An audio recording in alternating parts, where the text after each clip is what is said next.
Bismillahirrahmanirrahim. Assalamualaikum warahmatullahi wabarakatuh. Saya Ismi Asmawati, NIM 010 dari kelas 5A. Di sini saya akan melanjutkan video pembelajaran yang sebelumnya, yakni tentang pengukuran, penilaian, serta evaluasi pembelajaran matematika. Nah, di video kali ini saya akan menjelaskan tentang fungsi evaluasi, tujuan evaluasi, kedudukan evaluasi, prosedur evaluasi, dan ruang lingkup di dalam evaluasi. Baiklah, untuk lebih singkatnya kita akan masuk ke fungsi evaluasi. Apa sih fungsi evaluasi itu? Nah, di sini fungsi evaluasi itu terdiri dari yang pertama sebagai alat seleksi. Ini ditunjukkan oleh siswa baru yang ingin masuk ke sekolah ya. Nah, pasti seorang guru atau para guru yang ada di sekolah tersebut sudah menentukan kriteria-kriteria untuk siswa yang akan masuk ke sekolah tersebut. Misalkan nilai, terus prestasi itu, misalkan kayak gitu. Nah, yang kedua sebagai alat pengukur keberhasilan. Nah, dalam hal ini di sini peran guru ya untuk menentukan apa itu bagaimana metode pembelajaran, pendekatan, dan penguasaan materi kepada siswa yang akan diajarkan. Nah, yang ketiga sebagai alat penempatan. Nah, sebagai alat penempatan ini pastinya siswa yang masuk ke jenjang yang lebih tinggi, maksudnya yang SMA itu pasti memiliki di sana berbagai macam jurusan. Nah, di sanalah berlakukannya evaluasi sebagai alat penempatan, yaitu menentukan jurusan mana yang tepat untuk siswa. Nah, fungsi evaluasi selanjutnya yaitu sebagai alat diagnostik. Nah, sebagai alat diagnostik ini yaitu ditentukan untuk siswa-siswa yang kesulitan belajar ataupun yang mudah dalam memahami materi. Nah, yang perlu digaris bawahi yaitu kesulitan dalam belajar. Makanya dilakukan evaluasi bahwa apa yang menyebabkan siswa itu kesulitan dalam memahami materi. Nah, selanjutnya kita masuk ke tujuan evaluasi. Apa saja sih tujuan evaluasi? Nah, tujuan evaluasi ini sama seperti fungsi yang evaluasi yang sudah saya sebutkan tadi, sebagai alat seleksi, sebagai alat pengukur keberhasilan, sebagai alat diagnostik, dan sebagai alat penempatan. Kurang lebih seperti itu. Jadi, tujuan dan fungsi ini sama karena berjalan searah. Selanjutnya yakni kedudukan evaluasi. Nah, kedudukan evaluasi ini dibagi menjadi 3, yaitu kedudukan evaluasi sebelum kelas belajar mengajar dimulai, yang kedua selama kelas belajar mengajar berlangsung, yang ketiga sesudah kelas belajar mengajar berlangsung. Kedudukan evaluasi yang pertama yaitu sebelum kelas belajar mengajar dimulai. Nah, dalam hal ini perlu evaluasi dari pihak sekolah. Apakah sang murid sudah memiliki usia yang cukup untuk mengikuti pelajaran, untuk mengikuti sekolah, dan sudah memiliki kesiapan mental, terus kesiapan semangat untuk mengikuti pembelajaran. Nah, yang kedua yakni kedudukan evaluasi selama KMB berlangsung. Nah, ini dilakukan oleh seorang guru ya di dalam kelas sedang mengajar para siswanya. Di sana melakukan evaluasi selama jam pembelajaran.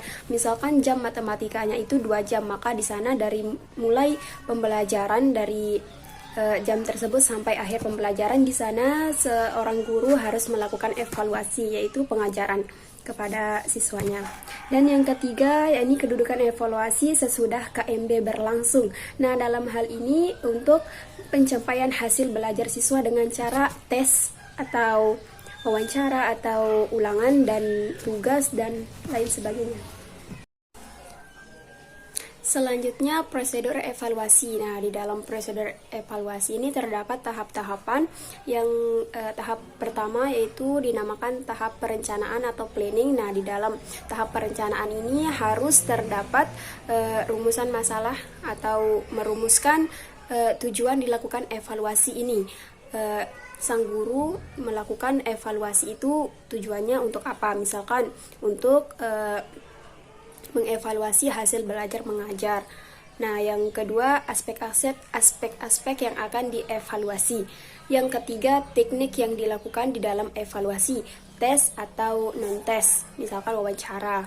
Nah, yang keempat, menyusun alat untuk penilaian hasil belajar peserta didik. Yang selanjutnya itu untuk menentukan kriteria. Yang terakhir yaitu menentukan frekuensi dari kegiatan evaluasi. Nah, tahap yang kedua yaitu tahap pengumpulan data atau dinamakan collecting. Nah, di dalam tahap pengumpulan data ini dilakukan pemeriksaan dan pemberian skor yang bagi siswa yang telah melakukan pembelajaran atau ujian. Nah, yang ketiga yaitu tahap verifikasi data atau verification. Nah, dalam hal ini sang guru harus mengelompokkan tinggi atau rendahnya atau dilihat dari jenis kelamin siswa. Misalkan ada nilai siswa yang tinggi dikelompokkan dengan yang tinggi atau sebaliknya yaitu dengan nilai yang rendah. Selanjutnya yaitu tahap analisis. Nah, di dalam tahap analisis ini dilakukan dengan analisis statistik atau analisis non statistik. Selanjutnya tahap penafsiran atau interpretation. Dalam hal ini yaitu sang guru memberikan pernyataan atau keputusan tentang hasil evaluasi. Selanjutnya ruang lingkup evaluasi. Apa saja sih yang termasuk di dalam ruang lingkup evaluasi tersebut? Yang pertama, evaluasi program pembelajaran. Nah, di dalam program pembelajaran ini terdapat tujuan pengajaran. Tujuan pengajaran, kalian mengajar itu tujuannya untuk apa? Nah, yang kedua, isi program pengajaran.